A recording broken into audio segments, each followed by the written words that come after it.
운동량과 충격량 세 번째 시간입니다. 이 운동량과 충격량은 두 물체 간 상호작용하는 힘의 관계를 설명하는 뉴턴 운동 제3법칙에서 비롯된 개념이다 보니 이 단원의 기출문제에서는 두 물체의 운동이 자주 등장합니다. 이 두 물체 간의 운동을 하나의 물체의 운동으로 치환해서 분석을 하게 되면 훨씬 역학적 현상을 분석하는 데 용이하겠죠. 그에 따라 우리는 상대속도라는 개념에 대해서 알아야 됩니다. A가 VA 하는 속도로 B가 VB라는 속도로 움직이고 있을 때 여러분이 자주 보게 될 기호가 여기 나와 있거든요. 이 기호를 여러분이 어떻게 읽어야 되냐면 A에 대한 B의 상대속도,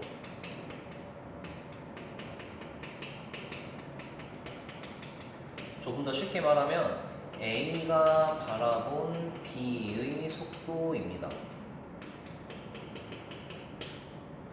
이 식을 어떻게 정의를 하냐면 A에 대한 B의 상대 속도는 B의 속도에서 A의 속도를 빼서 구해요. 여러분이 정말 유념하게 봐야 될 것은 이게 상대 속도다 보니 각 방향을 잘 체크해 주셔서 부호 플러스 마이너스를 잘 붙여줘야 한다는 거. 그래서 이 단원에서는 시간 거리 그래프가 나오게 되는데 그냥 시간 거리 그래프가 아니고 A와 B 사이라는 이런 첨자가 붙어요. 역시 시간 거리 그래프이기 때문에 기울기가 속도이겠지만 그냥 속도가 아니고 이 기울기는 A에 대한 B의 상대 속도이다라는 걸 기억하셔서 문제를 풀어나가면 되겠습니다. 이 내용을 알아야 풀 수 있는 기출문제 2개를 정리하고 마무리할게요. 첫 번째 문제는 22년도 6월 모의평가 17번 문제인데요. 세 개의 물체가 등장을 했고 B가 4m/s로 움직일 때 A와 C는 속도의 크기는 같지만 방향이 다르다라고 문제 조건에 나와 있을 겁니다. 그리고 그래프는 B와 C 사이의 거리예요. 그래서 우리가 알 수 있는 건 이 그래프의 기울기를 통해 우리는 B에 대한 C의 상대 속도를 알 수 있겠다라는 거. 그리고 이 B에 대한 C의 상대 속도가 2초일 때와 4초일 때 바뀌었다라는 걸 통해 이 물체는 2초 때, 4초 때 충돌을 했겠구나. 그거를 인지하시고 문제를 풀어나가면 되겠습니다. 그러면 이 C가 충돌하기 직전에 어느 정도의 속력이었는지 구할 수 있을 것 같아요. 충돌 직전 B에 대한 C의 상대 속도의 값이 마이너스 6이 나옵니다. 식에 의거해서 B에 대한 C의 상대 속도는 C의 속도에서 B의 속도를 빼면 돼요. C의 속도가 마이너스 V죠. 왼쪽으로 움직이고 있으니까. C의 속도 빼기 B의 속도는 플러스 4예요. 그래서 이렇게 4를 쓰면 되면 V 값이 2가 나옵니다. 다시 말해 처음에 C는 2m/s 왼쪽으로, A는 오른쪽으로 2m/s로 움직이고 있었다. 됐죠? 이 문제에서 물어보는 것은 0에서 7초 동안 A의 이동 거리였는데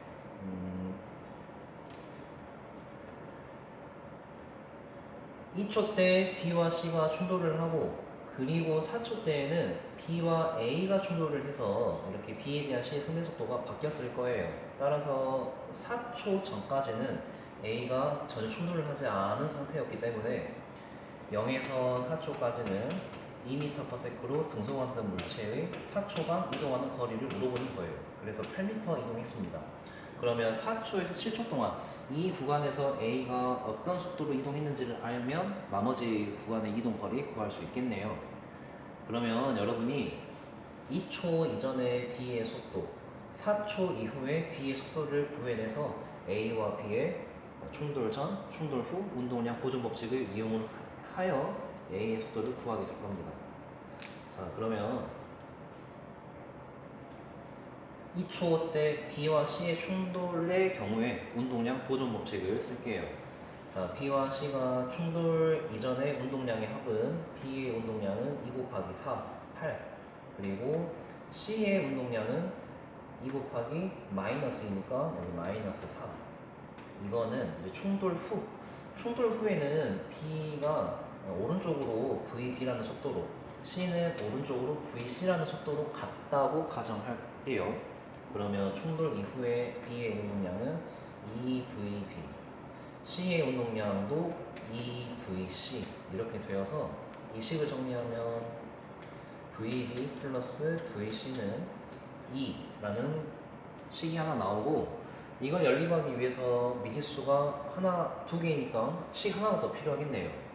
충돌 이후에 상대 속도가 이렇게 제시가 되어 있습니다. 충돌 이후에 B에 대한 C의 상대 속도가 2분의 8, 4예요. 그리고 C의 속도에서 B의 속도를 빼는 거죠. 그래서 여러분이 이 두 개씩을 연립을 하면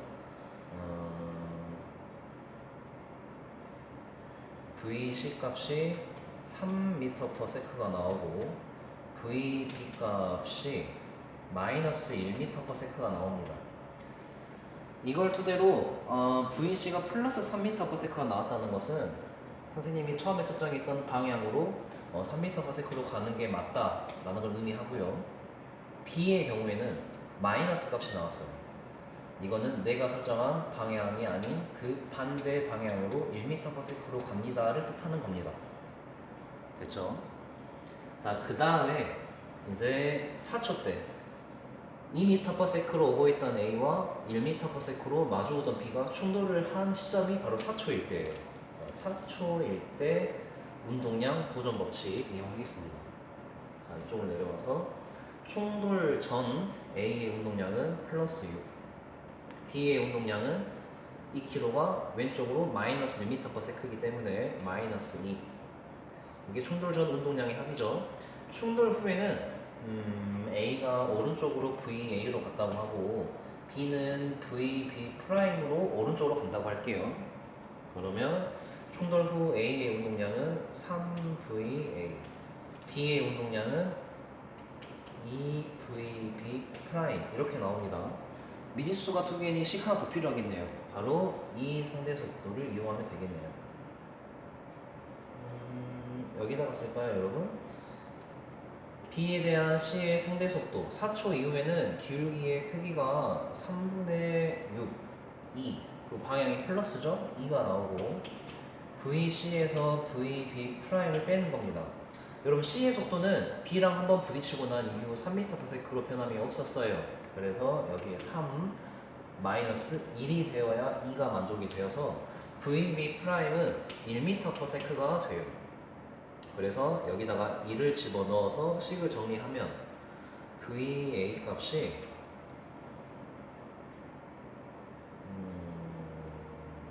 3분의 2가 나오네요.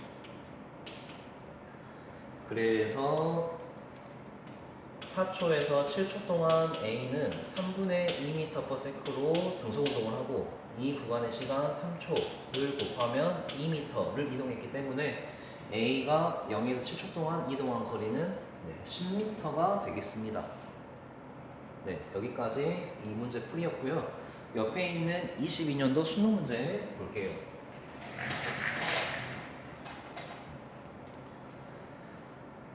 자, 이 문제는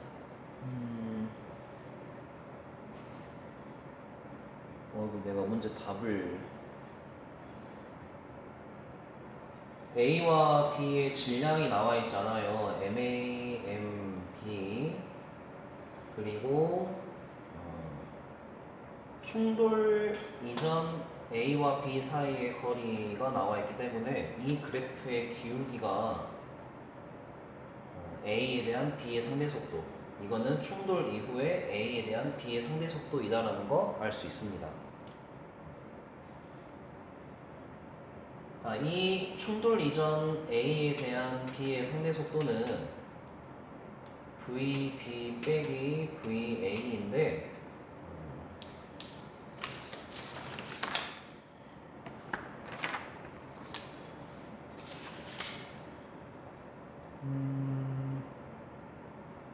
문제에서는 A의 속도가 2m/s라고 정의가 되어 있네요. 그러면 B는 속도가 나와 있지 않아요. 이걸 V라고 가정하겠습니다. 그러면 B의 속도는 마이너스 V죠. 그리고 A의 속도는 플러스 2니까 이렇게 마이너스 2 해서 A에 대한 B의 상대 속도가 충돌 이전에는 마이너스 4였어요. 그래서 V 값이 2가 나옵니다. B가 충돌하기 이전에 2m/s로 A를 향해 오고 있었어요. 그러면 충돌 이후에 얘가 A는 이 방향으로 B도 이 방향으로 간다고 해볼까요? 문제에서는 A의 충돌 이후 속력이 1m/s라고 나와 있습니다.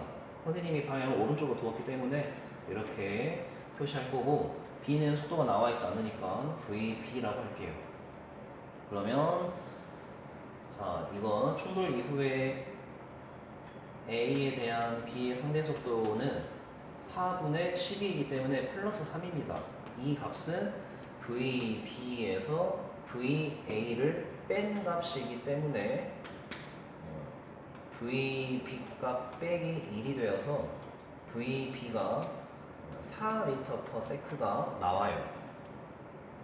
그 다음에 충돌 전, 충돌 후 운동량 보조 법칙을 이용해서 충돌 이전 운동량 A의 운동량 EMA, B의 운동량은 마이너스 EMB죠. 이 두 개의 합은 충돌 이후 운동량 MA, 그리고 B의 운동량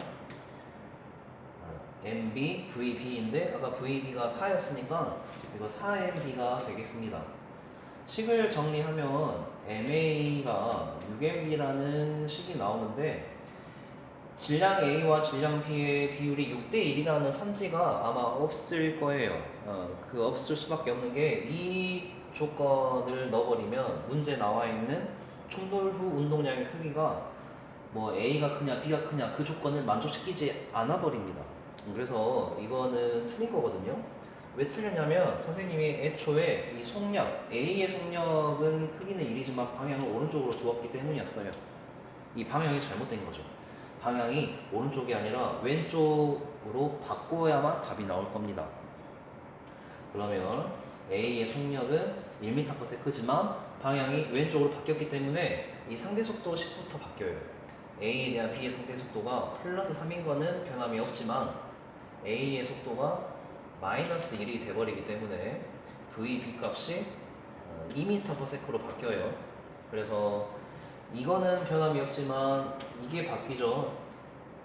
마이너스 MA로 되죠. 이제는 이게 왼쪽으로 움직이니까 A의 운동량 그리고 B의 운동량은 플러스 EMB가 되어서, 자, 이거식 정리하시면 3MA는 4MB라는 관계식이 나오면서 A와 B의 질량비가 4대3이라는 결과가 나옵니다. 네, 여기까지 상대속도 개념을 알아야 풀 수 있는 운동량, 충격량 기출문제를 풀어보았어요. 여러분, 이상한 나라의 앨리스라는 소설 아시죠? 이 소설에는 굉장히 희한한 세상이 존재합니다.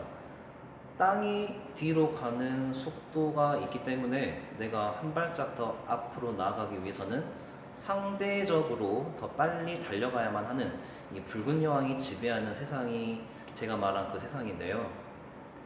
가끔은 우리가 살고 있는 세상이 붉은 여왕의 세상이 아닌가라는 그런 현타를 느끼게 합니다.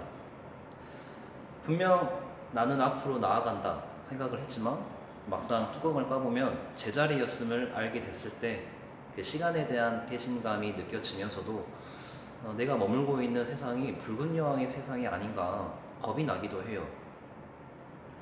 이대로라면 과연 내가 정한 목표에 다다를 수는 있을까? 하물며 제자리를 지키는 것 뿐만이 아니라 아예 내가 뒤로 도태될 수도 있지 않을까라는 조바심이 나기도 합니다. 이런저런 잡념에 꼬리에 꼬리를 물면 과연 나는 끊임없이 달릴 수 있으며 나는 세상보다 더 빠른 속도로 달릴 수 있을까? 한없이 자신이 없어지기도 해요. 그러나 그래도 여러분보다 나름의 성공 경험을 가지고 있는 제가 감히 여러분들께 말씀을 드리면 구태여 세상보다 빨리 달릴 필요는 없었더라고요.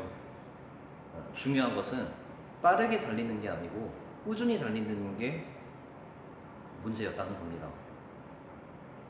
누구나 세상이 달려가는 속도를 맞추지 못해 삐걱거리는 순간이 와요. 그 순간이 와도 쓰러져서 엎어져 있는 거를 유지하지 않고 툴툴 털고 일어나 달려나가려고 하는 그 꾸준함의 자세, 그게 정말 중요한 것 같습니다. 내가 제자리에 있을지라도, 그리고 설령 뒤로 후퇴하고 있을지라도 그 꾸준히 달려나가려는 그 자세는 지성이면 감천이라고, 가끔은 이런 통찰을 안겨주는 선물을 주기도 해요. 세상이 달려간다면 나는 나비처럼 날아가 버리면 되지 않을까. 그래서 오늘 여러분들께 추천해드리고 싶은 노래는 에픽하이의 플라이입니다. 오늘도 물리를 통해 인생을 배웠습니다.